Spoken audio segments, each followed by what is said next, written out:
America's schools are often described as equalizers, places where effort is rewarded and opportunity is earned. But beneath that promise lies a system shaped not just by curriculum, but by policy, funding, and geography. For millions of children, the classroom is not a starting line, it's a sorting mechanism. In communities starved of resources, classrooms stretch beyond capacity. Teachers manage overcrowded rooms, outdated materials, and impossible expectations. The strain is not accidental, it is structural. When schools are underfunded, students pay the price long before they ever take a test. Long before labels are assigned, children receive signals about where they belong, how much attention they deserve, and what is expected of them. These signals shape confidence, behavior, and self-perception. The system begins sorting early, quietly, and efficiently. Every removal from class compounds the gap. Each missed lesson becomes another brick in a widening divide. Lost instructional time doesn't disappear, it accumulates, quietly reshaping outcomes while remaining invisible in official reports. In-school suspension promises accountability without exclusion.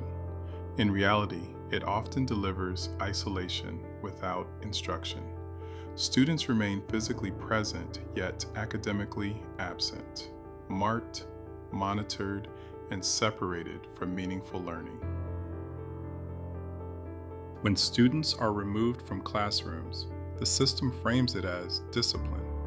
But discipline without support becomes displacement. Each exclusion reinforces a message.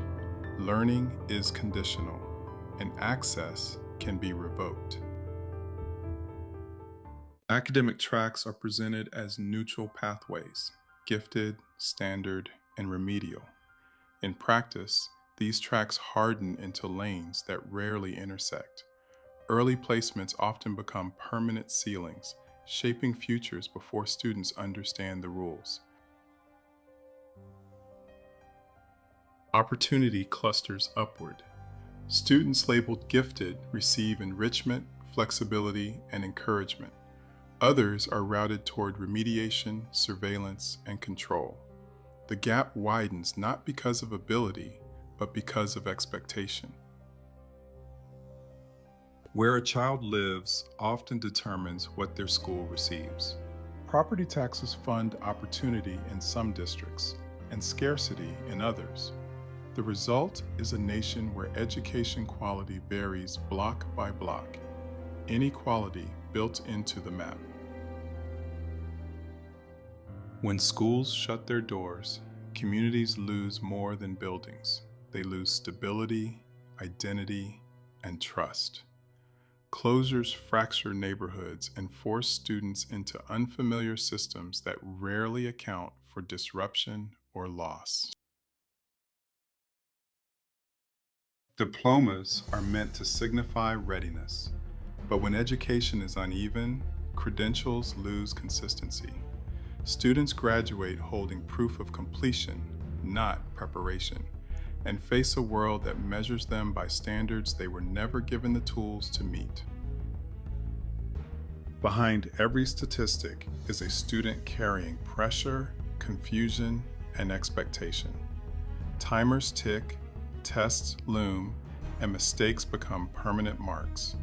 The system demands performance without addressing the conditions that shape it. By the time students reach adolescence, many pathways have already narrowed. Access becomes restricted, doors close quietly, and alternatives vanish. The system rarely announces when the opportunity ends. It simply stops responding. Education was sold as a promise that effort would matter, that learning would liberate, that opportunity would expand.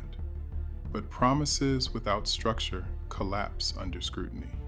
And when systems fail to deliver, the consequences ripple far beyond the classroom.